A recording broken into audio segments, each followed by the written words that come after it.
Right now, the day's biggest news stories from a Vegas perspective. This is the Vegas Take with Sharp and Shapiro.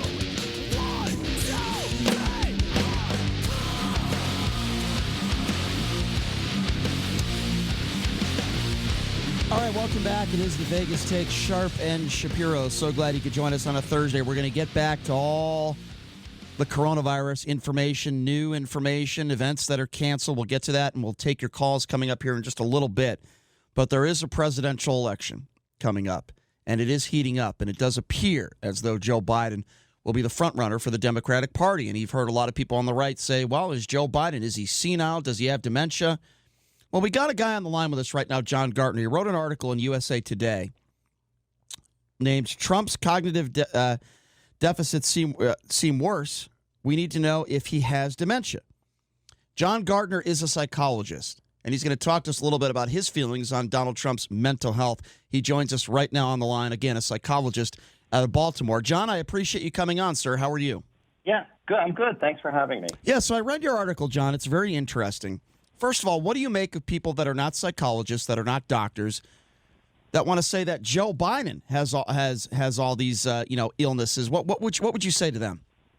Well, it's not true, and I think that it's understandable that someone could get some confusion because a lot of his speech that make him look like he's addled in his thinking, it's really all about his stuttering. He has an articulation disorder, but more than an articulation disorder, people who have our stutters, and I've been reading a lot about this and talking to a lot of experts because this isn't my area of specialty, say that people who stutter also develop all kinds of avoidance behaviors. So when they recognize that they might have trouble saying a word or they are having trouble saying a word, they do all kinds of things that then make them look kind of dumb. They substitute a different word, but it might not be the right word, so it might have the wrong connotations, or they kind of go on in a sort of a circumlocution kind of way while they're kind of struggling to articulate their thoughts. Sometimes they even abandon a sentence altogether. And I've noticed that, by the way, that Biden does all these things.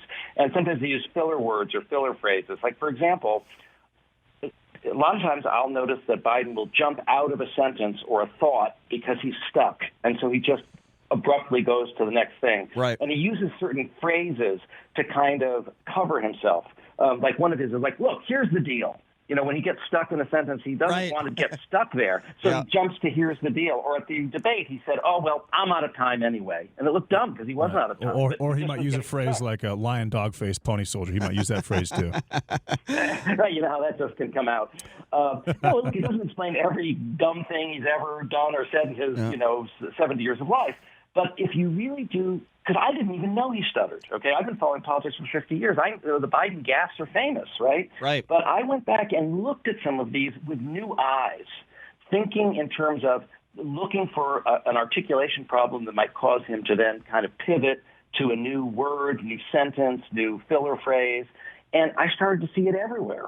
And I started then to read blogs by people who are stutterers who said, I know what he's doing. I've been doing that for years. And then talking to experts and saying, yes, there's a name for this. We have names for these, what they call secondary behaviors that people use to avoid their stutter. Well, John, let me say this. What you just said makes complete sense as far as Joe Biden's behavior. Now, let's talk a little bit about Donald Trump. I want to play you a montage we have. This is Donald Trump slurring his speech over the last several years. Yeah. Have a listen to this, and then I want you to comment on it. Here it is.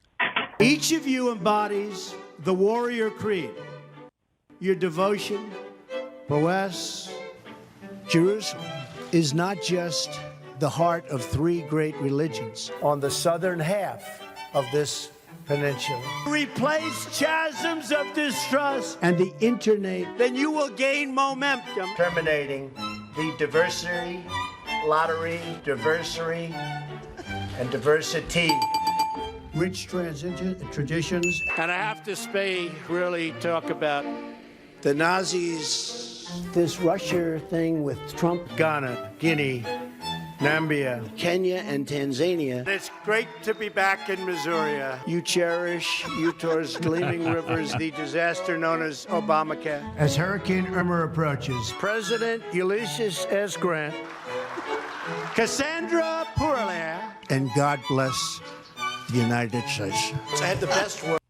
Okay, so for the record, we can't take credit for that. That was from The Daily Show on Comedy Central, Right. John. Okay, so comment on Donald Trump. Yeah. What do you make of Sure. some of those audio sound bites? Yeah. In contrast, I honestly believe that Donald Trump has Alzheimer's. And what we just heard, as funny as it was, is actually very, very pathognomonic of dementia. It's called a phonetic aphasia. Nobody, we all mispronounce words, right? That happens. But you don't know anyone who has that kind of gross mispronunciation over and over again, where they can only basically say the first few phonemes of the word, and then it just fades and dies. That's something that is really a very hard sign of organic brain deterioration, some kind of dementia. The causes could be, there are various causes. The most obvious one would be Alzheimer's, but this is a hard sign of true neurological disorder. And by the way, it's not the only one. He also shows these memory deficits where they say he doesn't recognize people he knows at Mar-a-Lago. And he also showed a particular kind of memory deficit that my uncle had when he had Alzheimer's, which is he kept confusing me with my father. He kept saying things about John, but John's a lawyer; he'll know what to do. When my dad was a lawyer, well, he was saying, I don't know if you remember this, that his father was born in Germany. Well, he wasn't. His grandfather was born in Germany. Right. That's not the kind of mistake you make kind of off the tip of your tongue. That's like what my uncle was doing, but he made that mistake weeks before we put him in the nursing home. Wow. So that's when you're starting to confuse the generations, we're not even talking about like the early stages of Alzheimer's. We're kind of talking about the intermediate stages. The other thing he does is a different kind of paraphasia called a semantic paraphasia, where he uses the wrong word. He uses a different word, doesn't notice he's using the wrong word. And the clear example of that would be when he was saying, we're going to look at the oranges of the investigation. He said it 3 times in a row, Right. The oranges of the investigation. So it wasn't like, I meant origin, sorry. He wasn't aware that he was using the wrong word. He did it 3 times in a row. These are hard signs. I think that's just him having a New York accent by nature, and he kind of speaks out of the side of his mouth. That being said, we had Anthony Scaramucci on the show a couple months ago, and he told us that he believes that Donald Trump has either suffered a semi-major stroke or a series of TIAs over the course of his lifetime. Do you agree with that? Well, see, the origin is harder to determine, but what we're seeing are the clinical manifestations. And so this is where, yes, it's hard to make a complete diagnosis if you can't actually evaluate the person. But if you have a lot of behavior, you can certainly get into the right neighborhood.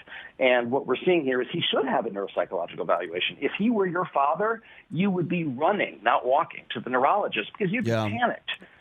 Let's talk a little bit, John. And by the way, if you're just joining us, we're speaking with John Gartner. Wrote a great article in USA Today. He's a psychologist out of Baltimore, and he wrote an article about thoughts on Donald Trump's mental health. Also, he just spoke upon Joe Biden and made complete sense to me. What would you make of his behavior? Let's forget about his speech for a second, John, and let's talk a little bit about just some of his behaviors. For example, him hugging the American flag in a very odd way. Just really weird behavior. I believe that was at CPAC. His behavior, he just does weird things at times. He snaps. We understand that's part of his personality trait, but just explain to me some of his behaviors, physical behaviors for that matter. What do you make of that? Well, you mean his physical behaviors, like the problems he's been having with his gait, or his correct, or do you just mean his personality, disorder? Everything all together. Comment on both. Okay. Well, one of the things before we even started focusing on his cognitive health, for the last 3 years, my group, Duty to Warn, has been talking about his malignant narcissistic personality disorder. Now, just to explain, that term, malignant narcissistic personality disorder, was actually its origins was with Erich Fromm, who escaped the Nazis. And it was his attempt to explain the psychology of Hitler, Stalin, and other dictators. And it has 4 components, one obviously being narcissism, but the other 3 are what make it malignant narcissism. And that is paranoia, his feelings that all his crazy conspiracy theories and his constant feeling that he's being treated unfairly, and there are all these conspiracies against him, and his projection of badness onto, minorities and people trying to come into the country. And then it's antisocial personality disorder. So basically, this is the criminal personality disorder. So these are people that have no conscience, have no remorse, who violate the rights of other people and have no remorse about it. And so his whole life has been a life of a grifter. He lies all the time. I think he's now the most documented liar in human history, in recorded human history, because we now have 15,000 lies that the Washington Post and PolitiFact have evaluated. That's antisocial behavior. And, all of his scams, Trump University, Trump Charity, et cetera, et cetera. So he is also a con man. And finally, the fourth component, and this is very important, sadism. He takes pleasure in harming other people, in making them, humiliating them, and harming them. And so that's what makes him truly malignant, is that he actually gets pleasure from harm and destruction. And so it's like it's not enough to win. You have to sort of, eat the heart of your enemy. It sounds to me like I was in college on the tennis court, actually. But well, John, let me just say this: I really appreciate you describing this sort of thing. Listen, you're a professional. What I don't like is people out there that make guesses. You obviously are a psychologist. This is your profession, and we appreciate you taking some time to explain this to us, not just about Donald Trump, but Joe Biden as well. I think this is very important for people to understand this sort of stuff before they vote. Have an understanding of what's going on inside the minds of Joe Biden and Donald Trump. John Gartner, I really do appreciate you taking some time to join us. Thank you so much. Thank you for having me. Yeah, thanks a lot, John. There you go. John Gartner, psychologist, wrote an article in the USA Today. Wow, really interesting stuff, man. All right, we're going to take a break. When we come back, we are going to reset the scene for you, not just what is happening in college basketball and sporting events throughout the country, but what's happening right here in Las Vegas has made national news just from a sports perspective. We're going to reset the scene for you. We're going to take your phone calls as well. This will be the time to do it at 702-257-5396. We will take a quick break. We'll be back right after this. You're listening to The Vegas Take.